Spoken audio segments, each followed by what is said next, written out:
Let's decode the language of Saturn planet today. Saturn planet Shanidev आपकी कुंडली में जहां कहीं भी बैठे हैं, जिस भी हाउस में बैठे हैं, पेंडिंग कर्मास हैं आपके पिछले जन्म के उस घर को लेकर। और सैटर्न देव को प्रसन्न करने का सिर्फ एक ही तरीका है। सैटर्न जिस जगह पे होते हैं वहां पे आपको चैलेंजेस तो देते हैं, लेकिन इसके साथ ही एक बहुत ही इंटरेस्टिंग बात है कि सैटर्न जिस भी हाउस में होते हैं वो उस हाउस के आपको चीजें प्राप्त जरूर होंगी, मिलेंगी जरूर। आपकी अगर फर्स्ट हाउस है तो आपकी हेल्थ, आपकी पर्सनालिटी सुधरेगी जरूर, एक ना एक दिन सुधरेगी, लेकिन सुधरेगी जरूर। लेकिन तब सुधरेगी जब आप उस चैलेंज को एक्सेप्ट करेंगे और उसको उस पर वर्क करेंगे तो वो सुधर जाएगी। इसी तरह अगर किसी के सैटर्न है सेकंड हाउस में, सेकंड हाउस का सैटर्न जो है आपको ये बताता है कि अगर आप अपनी स्पीच पे, अपनी फैमिली पे, अपनी वेल्थ पर ढंग से ध्यान नहीं देते तो आपकी ये सारी चीजें जो है ना वो हिल सकती हैं। आपको हो सकता है इन चीजों को मिलने में देर हो सकता है कि आपको जो है आपकी फैमिली से दूर रहना पड़े, या आपके फैमिली में डिस्प्यूट हो, आपके घर का माहौल थोड़ा सा उतना अच्छा ना हो जितना होना चाहिए, या फिर आपके जो जुड़ा हुआ धन होता है, जो आपका संचित धन होता है, वो उसमें शायद थोड़ी कमी हो, लेकिन वो मिलेगा जरूर, कुछ देर में मिलेगा। But you have to accept it, take it as a challenge. इसी तरह सैटर्न अगर थर्ड हाउस में है तो आपको अपनी जिंदगी में संघर्ष करना पड़ेगा। सो बी रेडी फॉर द संघर्ष, for struggle, but come up, bounce back every time whenever you are failing. आप जब भी फेल होगे आप फिर से खड़े हो। आप ये मान लो कि सैटर्न वहां पर है इसलिए ऐसा है, और सैटर्न देव मुझे देंगे जरूर, इसलिए सैटर्न आपको स्ट्रगल तो देंगे, लेकिन if you are bouncing back again and again तो finally you will emerge victorious. Fourth house, Saturn अगर है फोर्थ हाउस में तो आपका जो हाउस का, आपके घर का जो एनवायरमेंट होगा वो डेफिनेटली थोड़ा सा पॉइजनस होगा।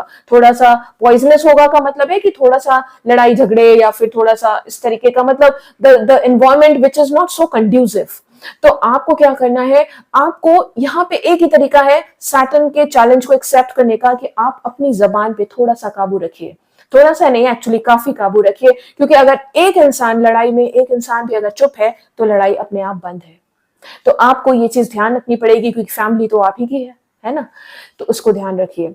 सैटर्न अगर फिफ्थ हाउस में है तो इसका मतलब है पहले तो यहाँ पे बच्चा होने में बहुत प्रॉब्लम होती है, लेकिन होता जरूर है, थोड़ा डिले में होगा। एजुकेशन आपकी अच्छी होती जरूर है, स्किल आपकी बढ़ती जरूर है, थोड़ा सा देर होती है, but if you are taking it as a challenge, Saturn आपको फिफ्थ हाउस से रिलेटेड चैलेंज देंगे। सिक्स्थ हाउस है ये चैलेंज रोग, ऋण और शत्रु में। आपको ऐसा नहीं है कि ये तीनों नहीं होंगे, रोग भी होगा, ऋण भी होगा, शत्रु भी होगा, पर अल्टीमेटली उस पे आप जीत जाएंगे, आप उन सब चीजों को हरा देंगे। लेकिन तब हरा पाएंगे जब आप उन चीजों से हार मानने को तैयार नहीं होंगे। You accept the challenge of the sixth house because you will be the ultimate winner. Seventh house जो सैटर्न का होता है तो पार्टनरशिप में आपको थोड़ी प्रॉब्लम आती है। पार्टनरशिप में आपका, देखिए सैटर्न जहां कहीं भी होता है ना वो थोड़ा सा गड़बड़, शनिदेव वो चैलेंजेस आपको देंगे ही देंगे। तो आप बस आपको इतना ध्यान रखना है कि भाई आपकी पार्टनरशिप में चैलेंज है तो थोड़ा सा मुझे ध्यान रखना है। ध्यान रखने के लिए आपको अपनी जबान पे काबू रखना है। परिवार और फैमिली के लिए तो आपको यही करना है। दूसरा, अगर सैटर्न है आपके एट्थ हाउस में तो आपकी उम्र लंबी हो जाएगी, आपकी लाइफ लंबी होगी, लेकिन आपको ध्यान रखना है अपनी जबान पे, किसी का भी दिल ना दुखाइएगा, वरना सैटर्न आपसे नाराज होंगे। अपने मनसा वाचा कर्मणा तीनों ही तरीके से अपने कर्मों को बहुत अच्छा रखिएगा।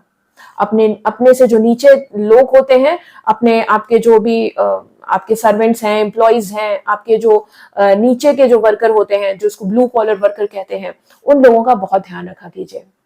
आपके सैटर्न देव हमेशा खुश रहेंगे। कोशिश करिए किसी को स्पॉन्सर कीजिए, किसी बच्चे को स्पॉन्सर कीजिए, ब्लाइंड मैन या किसी ब्लाइंड किड को, या ऑर्फनेज में जाकर, ओल्ड एज होम में जाकर उनको स्पॉन्सर कीजिए। कोशिश कीजिए कि आपकी जबान से किसी को भी तकलीफ ना हो।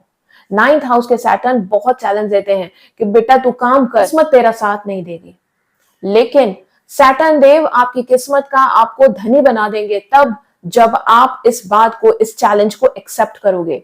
आपको किस्मत मिलेगी जरूर, लेकिन बहुत बहुत बहुत एफर्ट करने के बाद। So keep on doing effort. Life is a game. Just fight it, right? So 10th house का सैटर्न आपको आपके प्रोफेशन में चैलेंज देगा कि सैटर्न देव आपको आपके लाइफ के सेकेंड हाफ में वो लग्जरी, वो सुख देंगे जो आपने सपने में भी नहीं सोची होगी।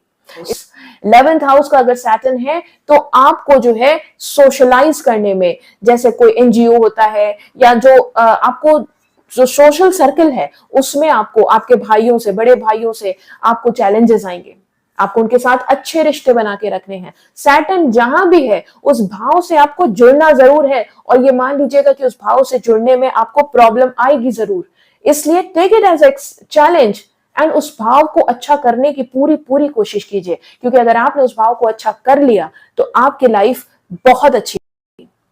12th हाउस में अगर सैटर्न है तो भी आपको यही करना है। तो सैटर्न एक्चुअली जहां कहीं भी है, बस सिंपल एज दैट कि सैटर्न जहां कहीं भी है वो आपको आपकी लाइफ में चैलेंजेस देंगे, और उस हाउस से जुड़ा जो चैलेंजेस है अगर आपने उसको एक्सेप्ट किया तो आपको फिर उसका फायदा होगा, और अगर आपने उसको एक्सेप्ट नहीं किया तो सैटर्न की जो दो दृष्टियां बहुत ही ज्यादा महत्वपूर्ण मानी जाती हैं, वो है 3rd और वो है 10th। तो आपके ये चीज मैं बाद में कवर करूंगी कि उसकी दृष्टियां क्या है, लेकिन सैटर्न जहां बैठे हैं उस चैलेंज को आप एक्सेप्ट कीजिए तो जरूर सब कुछ बेहतर होगा। और सैटर्न देव को प्रसन्न करने का सिर्फ एक ही तरीका है, किसी भी एक बच्चे को स्पॉन्सर करिए, इससे ज्यादा कोई भी अच्छा तरीका हो ही नहीं सकता है। और इसकी दूसरी रेमेडी है कि हनुमान जी की कंटिन्यूअस उपासना कीजिए, ट्यूसडे का फास्ट कीजिए और हनुमान चालीसा निश्चित रूप से पढ़िए। आज के लिए बस इतना ही। उम्मीद करती हूँ कि आपको इन्फॉर्मेशन जरूर पसंद आई होगी। जय श्री राम।